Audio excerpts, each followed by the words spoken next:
Delighted to be joined this morning by Open Orphans, Cathal Friel. Hello to you, Cathal. Katie, good morning. How are you? Very good, thank you very much. We've got lots to talk about because it's your 6 months report. Tell us about the operational highlights, if you would, Cathal. Yeah, look, Katie, this first 6 months is really January to the end of June of this year. And look, being honest with you, there's no great shakes in it, because bear in mind, we only acquired hVIVO at the end of January. We really ultimately only got control of it in March. We're a bit naughty. We've taken over 2 public companies, and I have a habit of losing the CEO, losing the COO, and losing the CFO, because I believe small cap AM companies is just too much bureaucracy. And we replaced 6 people with 1, myself, and a really good CFO, Leo Toole. So there's really only 4 months that was under our control, but yeah, really excited about it. And the financial highlights, let's get stuck into those.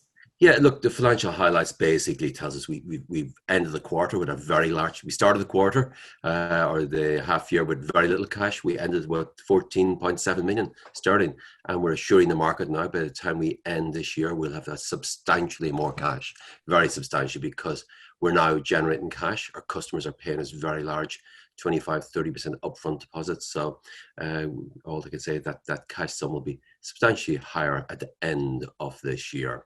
Look, highlights basically, the ultimate thing we're targeting was merge the 2 companies, ensure that we'd be profitable, and we're saying we're on target to be profitable in Q4 this year. Slightly later, it took us an extra couple of months, but we're there. And look, we put the 2 companies together, took out a lot of cost, and the great part is now people thought when you strip out all those deep layers of bureaucracy, some people call it management, I call it, that things wouldn't go well, but the opposite. Our Venn colleagues in Paris and in Holland have been absolutely blown the lights out with deals, and our hVIVO colleagues in London, the deals keep on coming.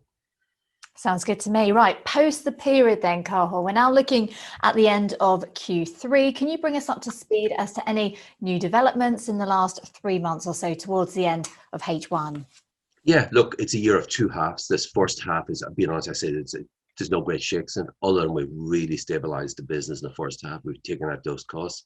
The second half, and everybody will see it, the last 3 months, literally every month, and we will continue. We're announced a 3 or 4 million deal. So that's pretty good, bang, bang, bang. One literally in the last couple of days, a 4.3 million to a very famous European vaccine company.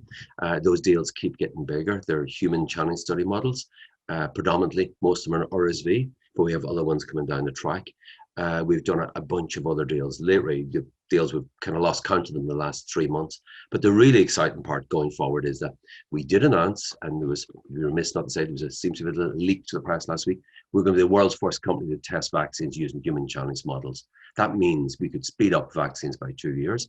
And all I can say, there was a leak last week saying that we're well down the road. All to say, watch that space in the coming weeks, because we would have hoped to announce our launch customer. And the other thing is that we're also guiding the market. Our clinic, which was never more than 20% full in East London, is currently on target to be full for the next 12-18 months. And we're really targeted and have that clinic booked out 24 months in advance. And then we can really premium price things. So yeah, pretty exciting. I think we're all eager to get an update on that particular trial. Yeah, look, all I can say is watch this space. I've always said I was volunteer number 1 to have try COVID-19. I think the government ethics panels are not allowing me. I'm 55, but I'm still mad keen to, because I think it's the only way you'll advance vaccines. You can test efficacy within 2 weeks, but that is taken, coming ahead with pace. All I can say is watch that space. That is, we are our holding RNS last week said that we're in advanced negotiation with a range of parties for COVID-19 vaccine trials. So all I say is watch that space. And get back to me as soon as you want to. We want to find out more about that. Tell us more about the outlook for the rest of the year then, if you can. The outlook, Katie, is actually equally exciting. Look, we took a big risk acquiring hVIVO, an even bigger risk with acquiring Venn. Being honest with you, they were difficult acquisitions, but now we've cleaned them up, and there's amazing staff. The line managers, the department heads are absolutely scrunching things out for us. They're really excited. We're now the world's largest tester and leading tester of vaccines and antivirals using human challenge study clinical trials. And look, the year ahead, I just think things couldn't be better. Sometimes last year, the ball didn't bounce well. This year, we're having, somebody says we're in COVID central. Most of the COVID things are positive for us. I know it's terrible for most people, but then the non-COVID business is also going really well. So yeah, look, we're having a lucky run. I keep warning our shareholders, be careful. There's always a bump in the road, but at the moment, the road is looking reasonably smooth for us, and we're looking at a really exciting year end.